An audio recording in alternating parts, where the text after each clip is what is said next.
Hello, everyone. I have an amazing book that I am about to launch. And today we are joined by Dr. Tim O'Dowd, and he will be teaching us some really interesting things that we'll touch on a little bit about with his book. But welcome today, Tim. Great pleasure to be talking to you, Susan, and thank you for the fantastic time I've had with Dean Publishing over the last several months. Beautiful. Thank you so much. We're so honored to bring this book out. I know that all the team has had a great time, not only learning, but also pulling this book together so we can get it out into the world that is so, so important. So, the book I'm talking about is Making Sense of Health. Don't we all need that? We get so much information, but making sense of health, I absolutely love. And I also love the subtitle being The Prevention Playbook to Safeguard Your Future Health. So, that's so, so important. So, Tim, gosh, there's so much that we could go into this book, but I really want the listeners today to get a little bit of an insight of this book so that they can then get a copy and start learning for themselves. So I know for you, in your book, you describe a personal health scare that led you to examine the health literature more closely. Can you explain what happened and the path that you took regarding research and your own health that ultimately led to the birth of this book? Of course, I had changed my life somewhat from the point of view of my own health when I was about 60, so 13, 14 years ago. And at that time, I was very overweight, and my wife was doing great work with a personal trainer who is a super intelligent fellow who should have been a medical person himself. Anyway, she used to come home and tell me about things that I should change in the way of food and in the way of exercise in particular.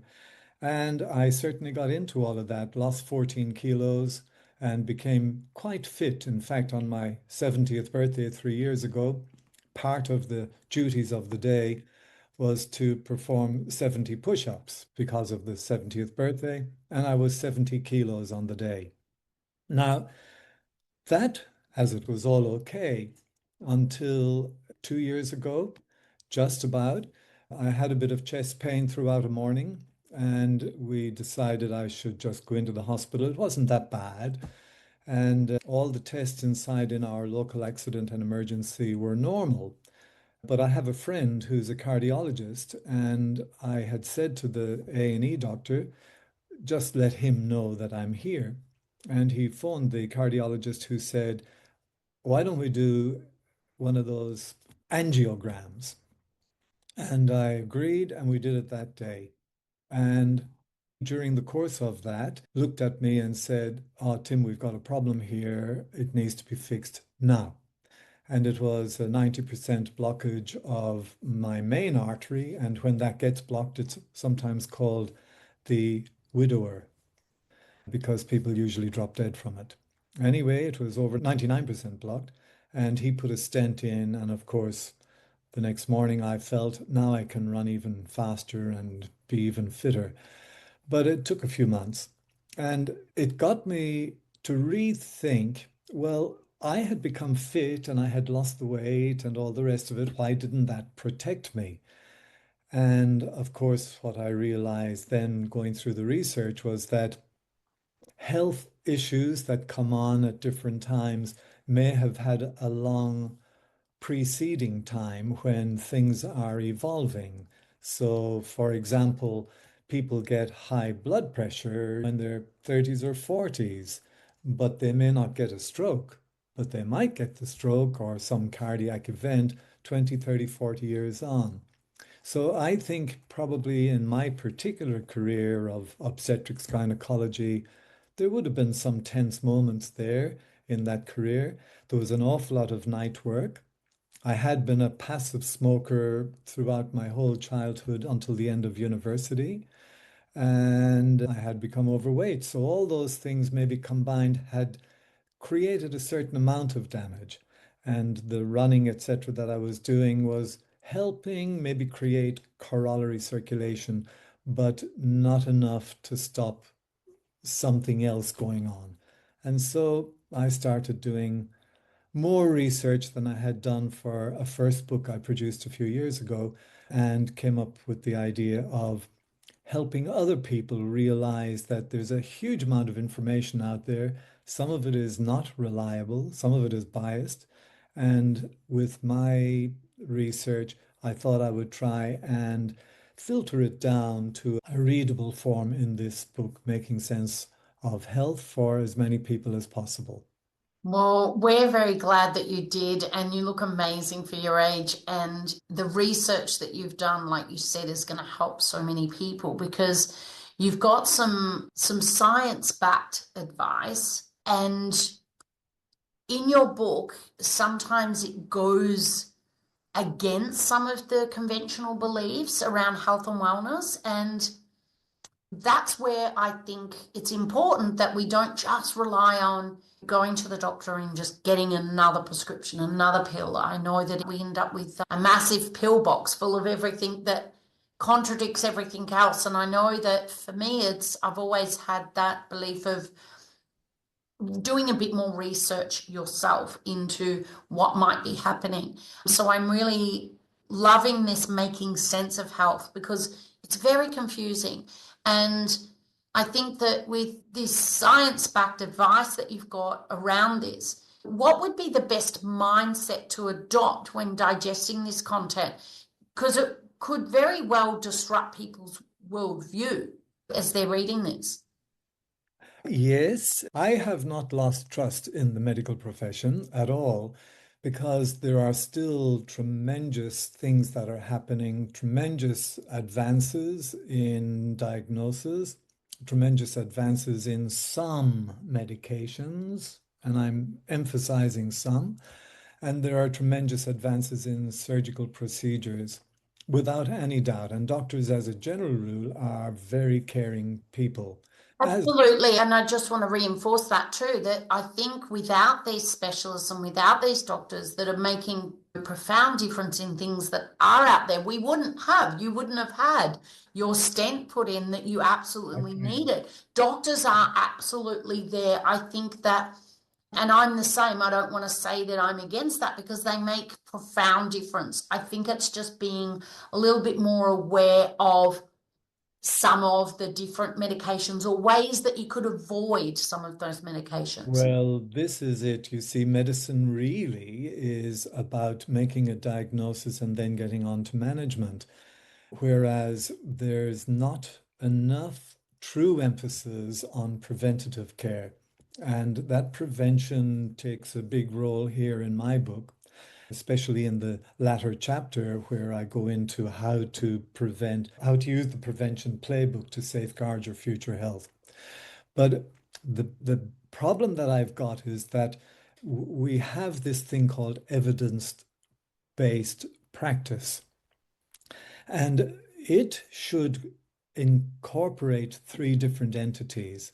One is the best available evidence, and we often refer to the national guidelines for something that might occupy that space. Then there's the doctor's experience or expertise, their years of managing people. And then the third, and probably the most important of all, is the patient's desires, wishes, and goals as to how they manage whatever they're presenting with. But what has happened, in my opinion, is that guidelines have hijacked the situation, and they're in a situation where doctors are, if they steer outside the guidelines, they may be reprimanded, and therefore following the guidelines is fairly important. And guidelines are important to a degree, but they don't change with new information. And the two problems that I see, the first one is relating to the fact that based on what happens in the medical articles in books, every 6 weeks, medical knowledge doubles. And there is no doctor, none of us as lay people, I'm a lay person now, can cope with that amount of information, or as some people call it, data, and be able to make sense of it all and bring it into real life today. The second thing is that a revolution has happened in recent times, especially with type 2 diabetes.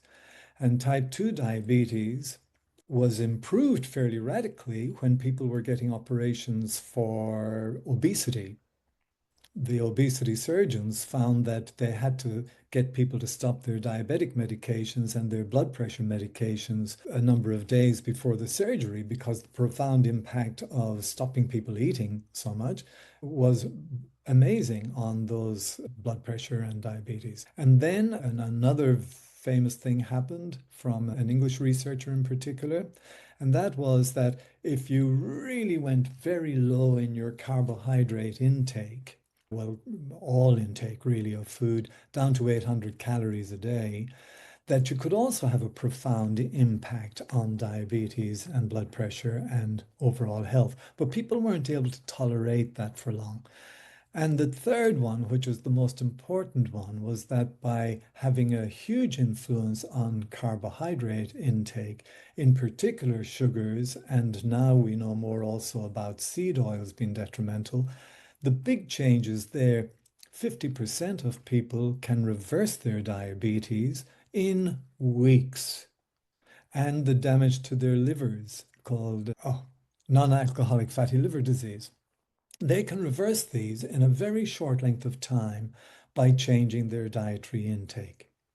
And these things are profound, but not known by everybody. And another reason why I wanted to get especially the nutrition side of things out again into the marketplace so that people knew about it and not trust guidelines that have continued the same dietary advice since the 1970s and early 1980s. We've not made a change, and everybody in the community, 64% of the Australian community are overweight or obese. 25% of the children up to age 18 are.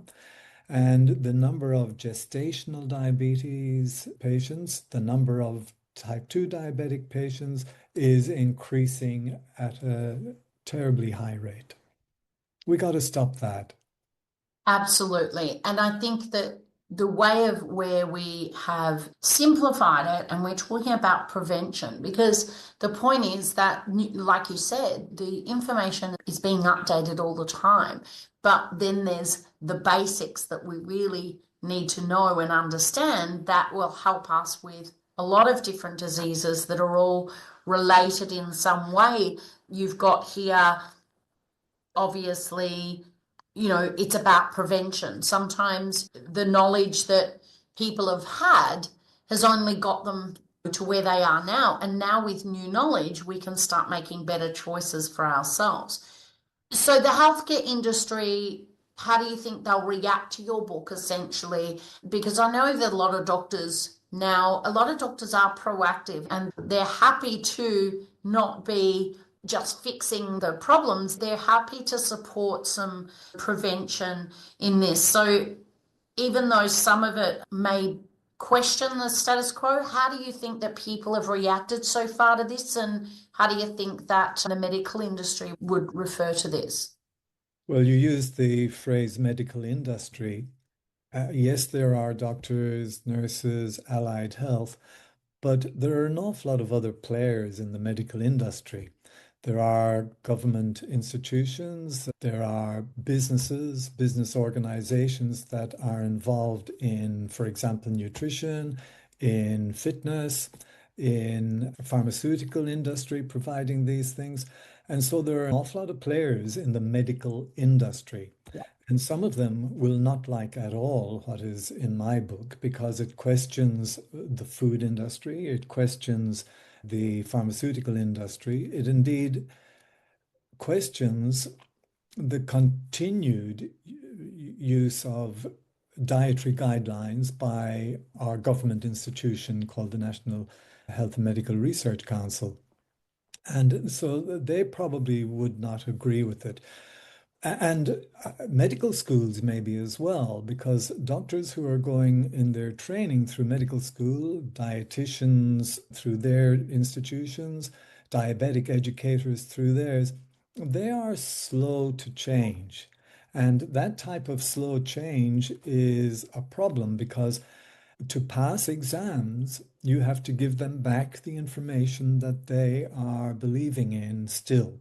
And if you, like a lot of newer medical students and the younger doctors and nurses and allied health people, they will be reading wide and far on the changes that are happening. But if that hasn't been accepted yet within their institutions, they are potentially going to have trouble passing exams if they question too much. And of course, you get used to just accepting that you must follow the guidelines rather than giving patients their own autonomy. So we used to get very annoyed initially when people came in and questioned something and you would say, Dr. Google. I think we all probably used the phrase at some stage, but we have to change. And that is changing. And I hope that in general, many of my medical and nursing colleagues will be opening up their eyes a little bit more. I think COVID was maybe an instigator here because I think trust has changed. Trust in dogma from the big institutions, even maybe trust in the medical profession may have gone down a little bit. And I Mandate think trust in the vaccination. government and what you trust in the television, in the And so, media. and so you can say, well, why should anybody trust in this book? The book is there to give information.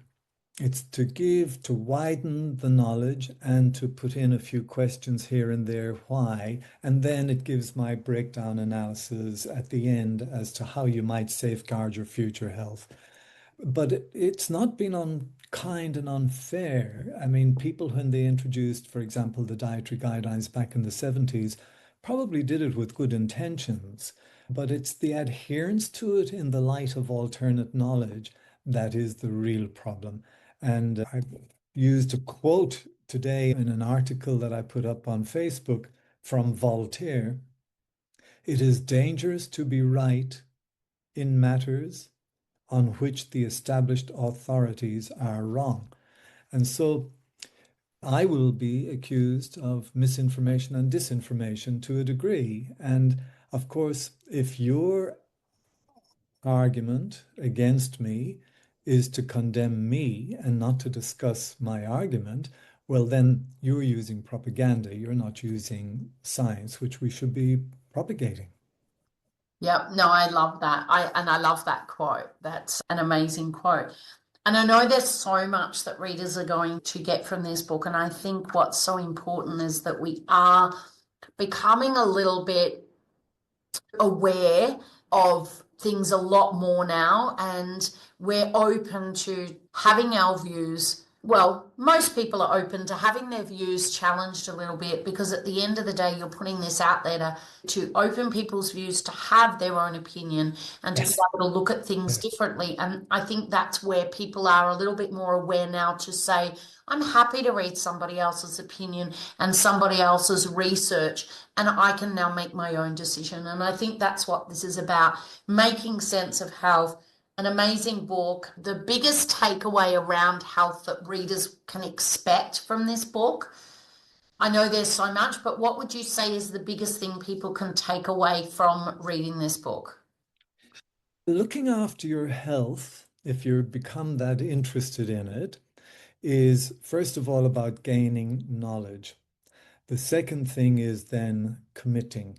You've got to make a commitment.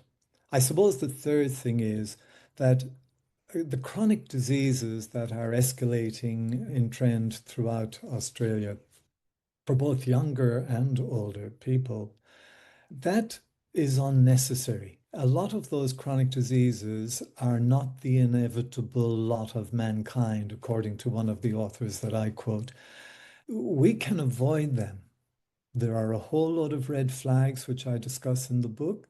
Those red flags are often, you're advised about them, but probably they're not searched after as well.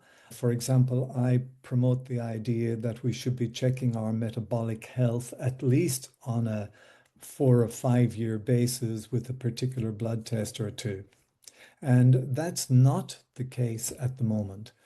We do have in Australia a number of preventative actions that governments have introduced with regards to smoking and getting pap smears and mammograms, etc., and having vaccinations. But they don't go into what I'm talking about, which is preventing the chronic diseases like diabetes, hypertension, heart disease, stroke, and in particular, the big one that's growing so rapidly at the moment, which is dementia. And I think you're spot on in sometimes there's red flags and things that we could be aware of that until we pick up a book and start reading it and thinking, oh, I just thought that that's how everyone felt, or it just became mixed in with the pain of the sore knee or something else, and we forget about getting these things checked. And I think, what do we do with our cars, right? We take our cars in for a service, we get the oil checked, we get everything checked, but yet our own vehicles, we're not getting in and doing those blood tests regularly and checking for things that could be prevented in ourselves and living this long, healthy life. So making sense of health, the prevention playbook to safeguard your future health. Grab a copy. We're going to have the link there. I know that there's been a lot of work that's gone into this by Dr. Tim O'Dowd, and we're really excited to be launching this book. So thank you so much for trusting in us to get your message out there. Grab a copy, link below, and thank you so much for being here today. Thank you so much, Susan. It was a great pleasure. Thank you.